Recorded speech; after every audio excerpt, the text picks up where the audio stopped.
श्री साती साखळे देवीचा छबिना मिरवणूक एकदम आनंदात चालू होता, पण शेवट एक नंबरच्या राऊरीच्या मानाच्या काठीत असं काय झालं ज्यामुळे छबिना मध्येच थांबावा लागला. तर मागच्या ब्लॉग मध्ये तुम्ही बघितलंच असेल की आम्ही आदल्या दिवशी यात्रेसाठी आलो होतो साखळे देवीला, आणि आजचा ब्लॉग हा आपल्या यात्रेच्या दिवशीचा आहे. त्यात ब्लॉग थोडा मोठा असल्यामुळे ब्लॉग शेवटपर्यंत बघायला विसरू नका. यात्रेच्या दिवशी पहाटे 4:30 ला उठलो, आंघोळ केली आणि त्यानंतर आलो डोंगरावर पाणी घालायला. पाणी घातलं आणि त्यानंतर खाली उस्तर आम्हाला तोपर्यंत सकाळ झालती. खाली आल्यानंतर आधी कपडे घातले आणि त्यानंतर आलो मंदिरात आईचं दर्शन घ्यायला. आईचं दर्शन घेतलं आणि बाहेर आल्यानंतर कोणाली पंचमंडळाचा बॅच आणला होता, मग तो पण लावून घेतला आणि त्यानंतर आलो चहा प्यायला. चहा पिला आणि दुपारी आई आणि ताई सर्वजण आले होते यात्रेला. घरचे सगळेजण दर्शनाला गेले होते, तोपर्यंत प्रतीकला भूक लागली होती म्हणून भाऊने डायरेक्ट मलिद्यावरच बेत आणला. थोड्या वेळाने सगळेजण दर्शन घेऊन आईला नैवेद्य दाखवून आल्यानंतर अक्काला आणि आत्यांना आधी जेवायला बसवलं आणि खूप वर्षानंतर असं सगळ्यांनी एकत्र आनंदात बघायला भेटलं आणि यांना बघून मला तर खूप भारी वाटलं. अक्का त्यांचं जेवण झालं, त्यानंतर मी पण जेवण करून घेतलं. त्यानंतर 5 वाजता नगरावर पहिलं टिपूर पडलं,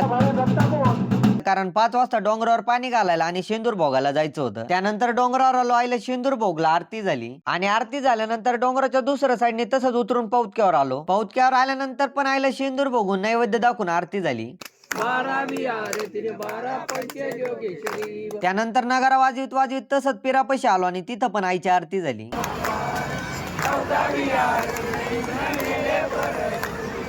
त्यानंतर तुकाई मंदिरात, मग खंडोबा मंदिरात आरती झाल्यानंतर आलो वरती मंदिरात. वरती उस्तोर तोपर्यंत मानाच्या पालख्या व मानाच्या काठ्या मंदिरात आल्या होत्या. त्यानंतर बाजारात आलो भाजीबाईला खेळणी घ्यायला, पण इकडे रेंजचा एवढा प्रॉब्लेम होता की पेमेंट करायला नीटच चलत नव्हतं. परत मंदिरात आल्यावर सर्व मित्र परिवार जमा झालता आणि त्यात आमच्या सर्व मित्र परिवाराचा फोटो काढल्याबद्दल प्रतीक भाऊचं मनापासून धन्यवाद. आणि ह्या वर्षी यात्रेला गर्दी तर काही विचारूच नका, 9 वाजले तरी दर्शन रांग चालूच होती. त्यानंतर इकडे आलो तर इकडे सूर्यदेवाचे गाणे चालू होते, मग आलो नाचायला.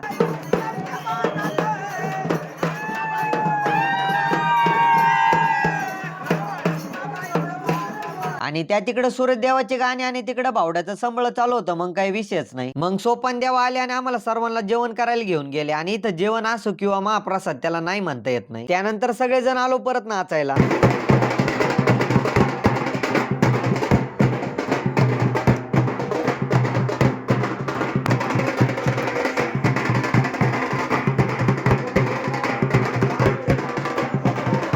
इकडं आम्ही नाचत होतो तोपर्यंत उमेश भाऊने आणि यश भाऊने अख्खा बाजार जाम करून टाकलं होतं, कारण हे ज्या दुकानात जायचे तिथं आपल्या जमतेकीची लॉकची आयडी त्या दुकानदाराला देऊन यायचे, त्याबद्दल या दोघांचं मनापासून धन्यवाद. मग थोड्या वेळाने सगळ्या जणांचे नगारे बाहेर काढले, थोड्या वेळ नगारे वाजवले आणि त्यानंतर परत थांबवले कारण आईची आरती करायची होती. त्यानंतर आईची आरती सुरू झाली.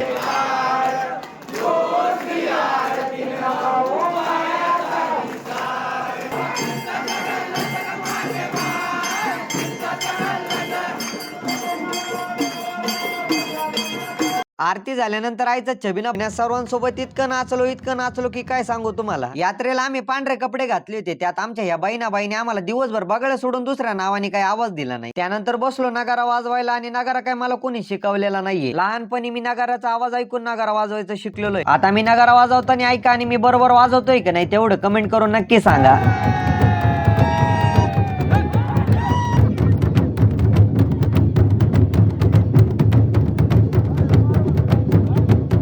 सगळा छबिना एकदम आनंदात चालू होता, पण राऊरीच्या मानाच्या काठीत काही कारणामुळे 2 गटात खूप भांडणं झाली. वाद इतका पेटला की शेवट तो हाणामाऱ्यांपर्यंत गेला, पार पोलिसांच्या गाड्या पण आलत्या. मला तर खूप वाईट वाटलं, पण असं व्हायला नव्हतं पाहिजे, पण होणाऱ्या गोष्टीला कोण टाळू शकतं. भांडणामुळे छबिना खूप उशिरापर्यंत चालला. तर मित्रांनो, आजचा व्लॉग इथंच एंड करतो आणि तुम्हाला जर यात्रेचा व्लॉग आवडला असेल तर तेवढं जमतेकीच्या पेजला फॉलो करायला विसरू नका.